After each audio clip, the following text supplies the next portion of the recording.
Chaque année, nous célébrons Noël le 25 décembre, car nous croyons que Jésus est né ce jour-là. Pourtant, aucun des évangiles ne mentionne cette date comme celle de la naissance de l'enfant Jésus. Alors pourquoi célébrons-nous ce jour-là? Et surtout, quand Jésus est-il réellement né? La Bible contient cet indice qui révèle la véritable date de naissance de Jésus. Aujourd'hui, plongeons dans ces pages pour résoudre l'un des plus grands mystères de l'histoire. Premier indice, le recensement. Notre premier indice se trouve dans l'évangile de Luc, qui dit: En ces jours-là, César Auguste publia un édit ordonnant un recensement de tout l'Empire romain. Ce premier recensement eut lieu pendant que Quirinius était gouverneur de Syrie. Tous allaient se faire inscrire, chacun dans sa ville d'origine. Pourquoi un recensement? Les Romains, connus pour leur méticulosité, utilisaient ces recensements pour contrôler la population et s'assurer que personne ne pouvait échapper au système fiscal. Dans l'Empire romain, les recensements étaient des outils de domination et de pouvoir, démontrant que même les villes les plus humbles étaient sous l'autorité de l'empereur. Mais tandis que César Auguste croyait dominer le monde, Dieu écrivait son histoire à travers les actes d'un gouvernement terrestre.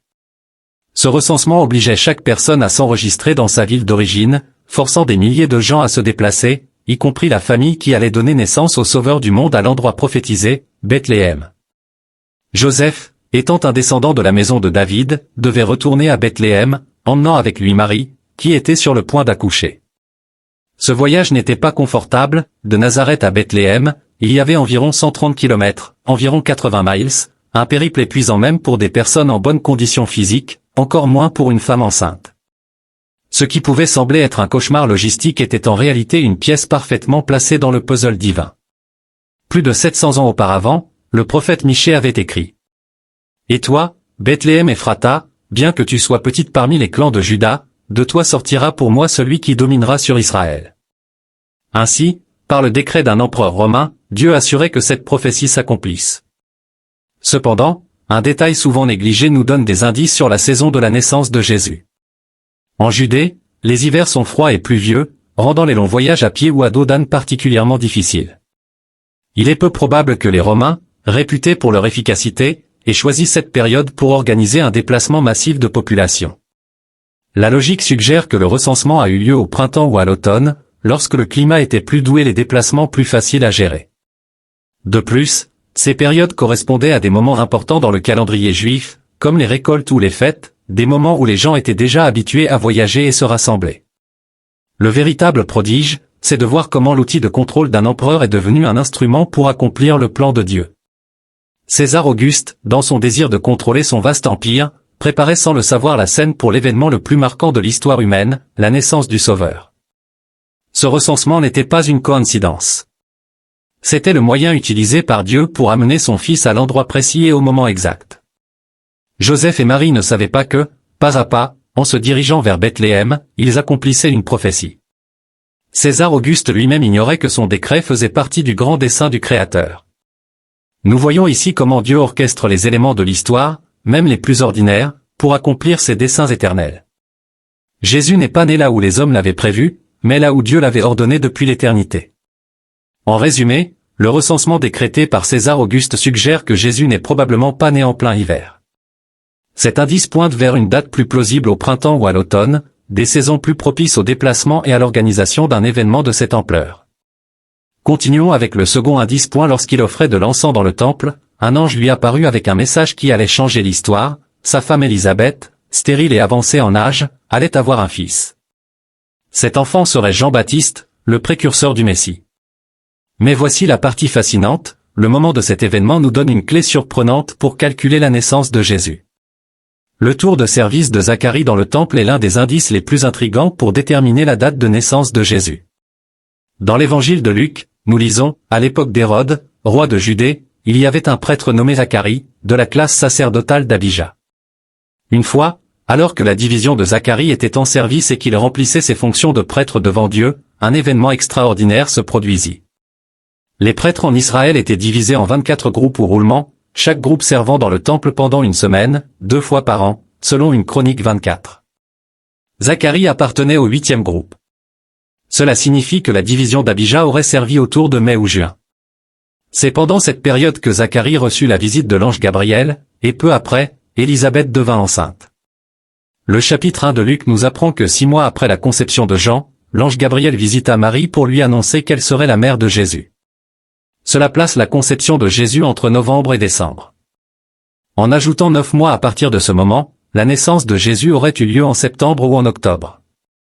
Fait remarquable, cette chronologie coïncide avec la fête des tabernacles, l'une des célébrations les plus significatives pour les Juifs, qui commémore la présence de Dieu parmi son peuple. Se pourrait-il que Jésus, appelé Emmanuel, Dieu avec nous, soit né précisément pendant cette fête?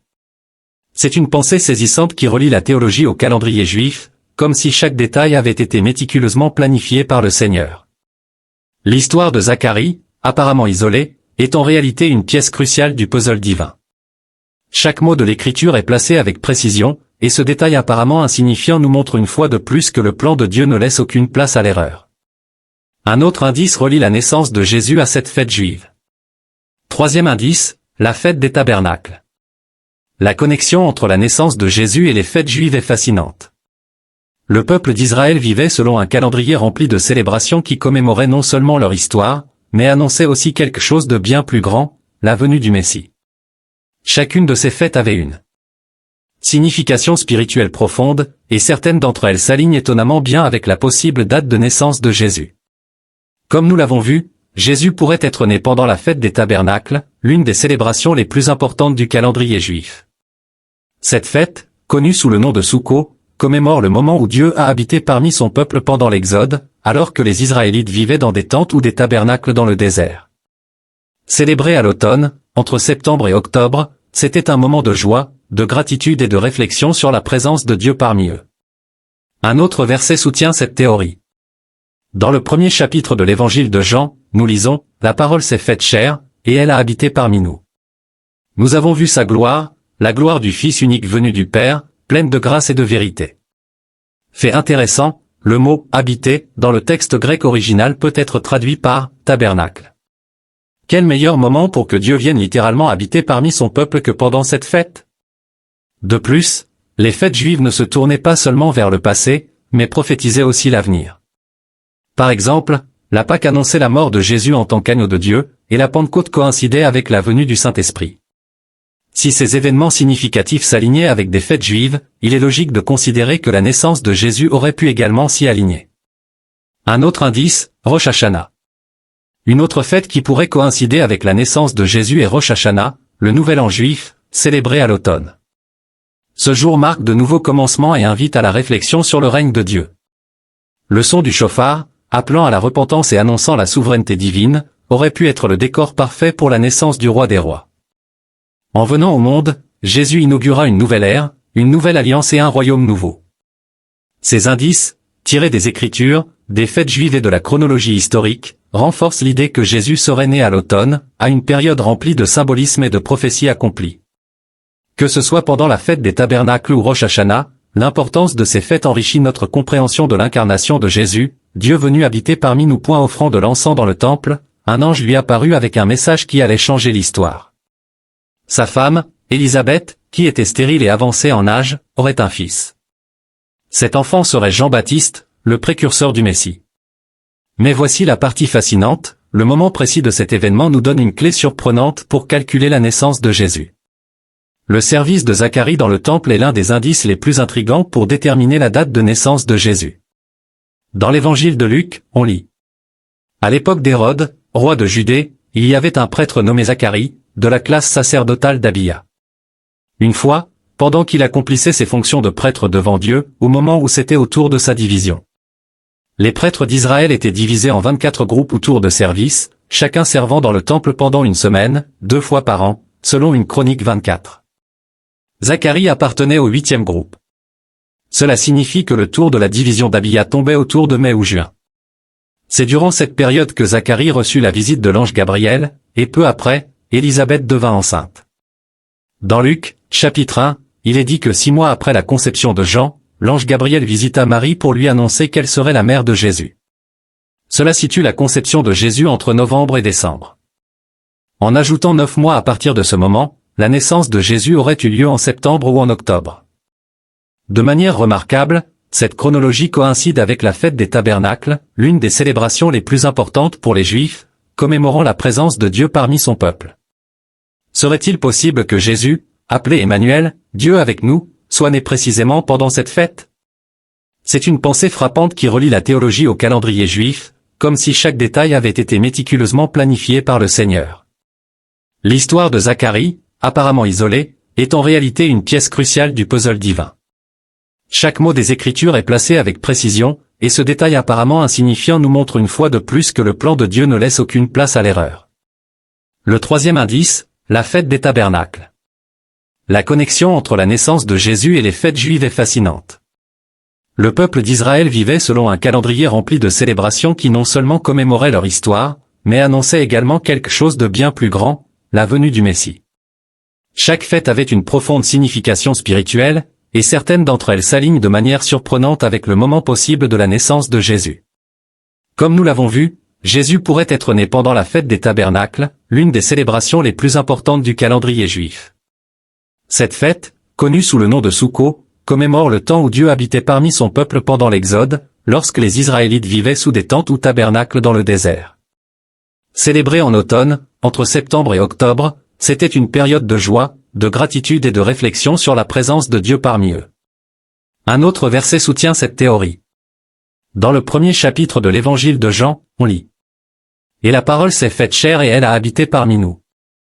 Nous avons contemplé sa gloire, une gloire comme celle du Fils unique venu du Père, pleine de grâce et de vérité. » Fait intéressant, le mot « habiter » dans le texte grec original peut être traduit par « tabernacler ». Quel meilleur moment pour que Dieu vienne littéralement habiter parmi son peuple que pendant cette fête? De plus, les fêtes juives ne se contentaient pas de regarder le passé, elles prophétisaient également l'avenir. Par exemple, la Pâque annonçait la mort de Jésus en tant qu'agneau de Dieu, et la Pentecôte coïncidait avec la venue du Saint-Esprit. Si ces événements significatifs étaient alignés sur des fêtes juives, il est logique de considérer que la naissance de Jésus pourrait également l'être. Une autre fête qui pourrait coïncider avec la naissance de Jésus est Rosh Hashanah, le nouvel an juif, célébré en automne. Ce jour marque de nouveaux départs et invite à la réflexion sur la souveraineté divine. Le son du chauffard, appelant à la repentance et proclamant la souveraineté de Dieu, aurait pu être le cadre parfait pour la naissance du roi des rois. En venant dans le monde, Jésus a inauguré une nouvelle ère, une nouvelle alliance et un espoir renouvelé pour toute l'humanité.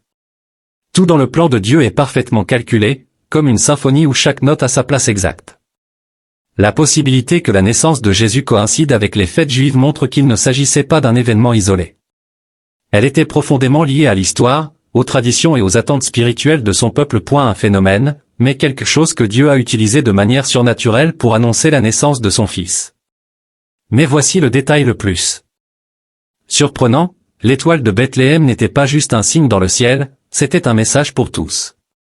L'étoile de Bethléem annonçait au monde entier que le Sauveur était arrivé.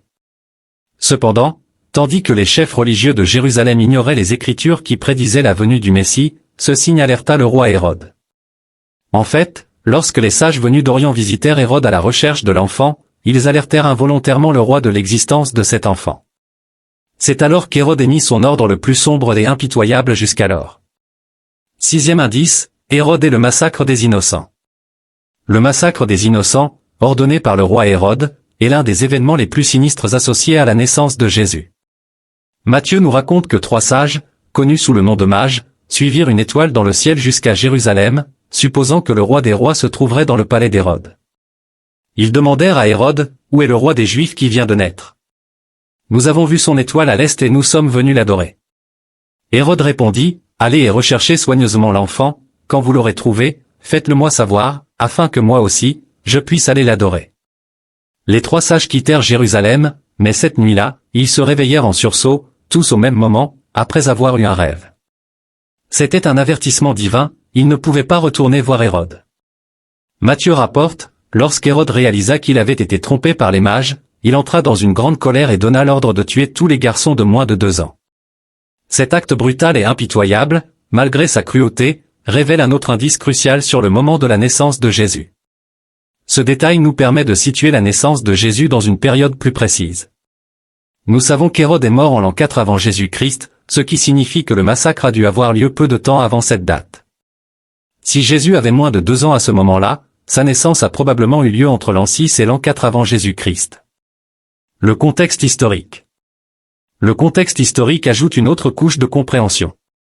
Hérode était célèbre pour sa paranoïa et sa cruauté. Il avait exécuté des membres de sa propre famille, y compris ses fils, pour protéger son trône. Lorsqu'il entendit qu'un roi était né, sa réaction était conforme à son caractère, il élimina toute menace, aussi petite ou innocente soit-elle. Cependant, ce qu'Hérode ne comprenait pas, c'est que ce roi ne venait pas pour s'emparer de son trône terrestre. Jésus était venu pour établir un royaume céleste qu'aucun pouvoir humain ne pouvait arrêter. Hérode ignorait cependant que son plan avait déjà été déjoué. Joseph, averti par un ange dans un rêve, avait fui avec Marie et le petit Jésus en Égypte, les plaçant hors de portée de la colère du roi. Cette fuite a non seulement sauvé le Sauveur du monde, mais elle a également accompli une autre prophétie: quand Israël était jeune, je l'aimais, et j'ai appelé mon fils hors d'Égypte. Même les pleurs des mères de Bethléem, déchirants et réels, avaient été prophétisés par Jérémie. Voici ce que dit l'Éternel: une voix s'élève à Rama, des lamentations et des pleurs amers, Rachel pleure ses enfants et refuse d'être consolée, parce qu'ils ne sont plus. Un plan parfait. L'aspect le plus étonnant de cet épisode est la façon dont il s'inscrit dans le plan parfait de Dieu. Au milieu des ténèbres du massacre, le plan de Dieu continuait à se dérouler, immuable et imparable. Le massacre des innocents nous montre un contraste frappant, la cruauté de l'homme face au plan parfait de Dieu. Hérode a tenté d'utiliser la mort pour arrêter la vie, mais ce qu'il ne savait pas, c'est que l'enfant qu'il redoutait tant était venu précisément pour vaincre la mort. Septième indice, le début du ministère de Jésus. Le dernier indice sur la date de naissance de Jésus se trouve dans son propre ministère. Lorsque Jésus a commencé son ministère public, il avait environ 30 ans. Luc 3 nous donne cette information clé: Jésus lui-même avait environ 30 ans lorsqu'il commença son ministère. Bien que cela puisse sembler être un simple détail biographique, cela a un lien profond avec le moment de sa naissance. En remontant depuis le début de son ministère, nous pouvons situer sa naissance dans un cadre temporel beaucoup plus précis, aligné avec d'autres événements historiques mentionnés dans les Écritures. Jésus a commencé son ministère dans un contexte très spécifique, le règne de Tibère César. Luc 3 nous dit que cela s'est produit la 15e année de son règne, que les historiens situent autour de l'an 29 après Jésus-Christ. Si Jésus avait environ 30 ans au début de son ministère, cela place sa naissance vers l'an 2 ou 3 avant Jésus-Christ. Cette estimation correspond aux événements historiques et indices que nous avons explorés, tels que le règne d'Hérode et le massacre des innocents. Ou 4 siècles, la date exacte de la naissance de Jésus n'était pas célébrée ou considérée comme essentielle. Les premiers chrétiens se concentraient davantage sur sa mort et sa résurrection. Ce n'est qu'au IVe siècle que le 25 décembre a été fixé comme date de sa naissance, et cette décision n'était pas basée sur des preuves scripturaires, mais sur d'autres considérations. L'Église a peut-être choisi cette date pour coïncider avec des célébrations païennes existantes. Le 25 décembre marquait le solstice d'hiver dans l'hémisphère nord, une période où de nombreuses cultures célébraient la lumière croissante et la renaissance. Par exemple, les Romains célébraient la fête de Saturnalia en décembre, ainsi que la fête du Sol Invictus, le soleil invaincu, le 25 décembre, une célébration de la victoire de la lumière sur les ténèbres. En établissant la naissance de Jésus à cette date, l'Église a probablement voulu remplacer ces festivités païennes par une célébration chrétienne, symbolisant Jésus comme la lumière du monde. Une autre raison pourrait être liée à un ancien concept théologique selon lequel les prophètes mouraient à la même date que leur conception. Étant donné que Jésus serait mort lors de la Pâque, autour du 25 mars, certains ont supposé qu'il avait été conçu à cette date. En ajoutant 9 mois, cela place sa naissance en décembre. Cependant, cette tradition ne correspond pas aux indices bibliques et historiques que nous avons examinés. Les bergers dans les champs, la période de recensement de César Auguste et d'autres éléments suggèrent une naissance plus probable en automne, comme nous l'avons vu. Peu importe la date exacte, ce qui est le plus important est ce que la naissance de Jésus représente. Elle marque le moment où Dieu est venu dans le monde pour offrir l'espoir, la rédemption et la lumière à l'humanité. Ainsi, que nous célébrions sa naissance en décembre ou réfléchissions à son timing probable en automne, l'essentiel est de se rappeler pourquoi cet événement a changé le cours de l'histoire. Pendant des siècles, il n'y avait pas de consensus sur la date exacte de la naissance de Jésus, et les premiers chrétiens ne la célébraient même pas. Leur attention se concentrait davantage sur sa mort et sa résurrection. Alors, comment le 25 décembre est-il devenu la date universellement acceptée pour célébrer sa naissance? L'une des théories les plus convaincantes relie cette date aux célébrations païennes du solstice d'hiver, qui se déroulait entre le 21 et le 25 décembre dans l'Empire romain. Le festival de Sol Invictus célébrait la renaissance du soleil après les jours les plus courts de l'année. C'était une fête populaire symbolisant la victoire de la lumière sur les ténèbres, un thème étroitement lié au message chrétien de Jésus comme la lumière du monde. Lorsque le christianisme devint la religion officielle de l'Empire romain sous Constantin au IVe siècle, les dirigeants de l'Église utilisèrent les festivals existants pour introduire les célébrations chrétiennes. En adoptant le 25 décembre comme date de la naissance de Jésus, ils transformèrent une fête païenne en une fête chrétienne. Cette stratégie facilita la transition culturelle vers le christianisme, permettant aux nouveaux croyants de conserver certaines traditions tout en les orientant vers le Sauveur. Une autre théorie suggère que cette date fut calculée à partir de l'idée que Jésus fut conçu le 25 mars, un jour que les premiers chrétiens associaient à sa crucifixion. Si sa conception eut lieu en mars, sa naissance aurait eu lieu 9 mois plus tard, en décembre. Cette méthode de calcul n'est pas basée sur des preuves historiques ou bibliques, mais reflète une intention de lier les moments clés de la vie de Jésus au cycle annuel. Cependant, la date du 25 décembre n'a aucun fondement biblique ou historique en tant que jour réel de la naissance de Jésus. Mais ce n'est pas cela qui est important. Connaître le jour exact de la naissance de Jésus n'est pas essentiel. En réalité, même les apôtres, qui ont vécu près de lui, n'ont jamais célébré sa naissance. Peu importe qu'il soit né en décembre, en septembre ou un autre mois. Beaucoup de chrétiens oublient ce qui est vraiment important. Que devons-nous réellement célébrer à Noël? Si, lorsque vous êtes interrogé sur ce que vous célébrez à Noël, votre réponse est la naissance de l'enfant Jésus, alors vous devez absolument regarder la vidéo que j'ai mise en lien dans les commentaires. Car Noël ne consiste pas à célébrer la naissance de Jésus. Non, ce que nous devons célébrer à Noël, c'est l'incarnation. Oui, l'incarnation est le plus grand miracle jamais raconté. Dieu nous a offert le cadeau d'amour le plus précieux que l'humanité ait jamais reçu, le salut. Et pour nous en donner l'accès, il s'est fait chair et est venu dans le monde pour briser le pouvoir du péché et ouvrir les portes du ciel pour nous. Jésus, aujourd'hui je fais une exception, je vous exhorte à regarder la vidéo affichée à l'écran sur la véritable signification de Noël. C'est le message le plus important du Seigneur. C'est l'enseignement le plus crucial de la Bible. Vous devez non seulement le comprendre profondément, mais aussi le partager avec votre famille et vos proches. Comprenez le message de cette vidéo, et soyez une lumière qui le partage avec ceux qui vous entourent, aujourd'hui et pour toujours. Amen.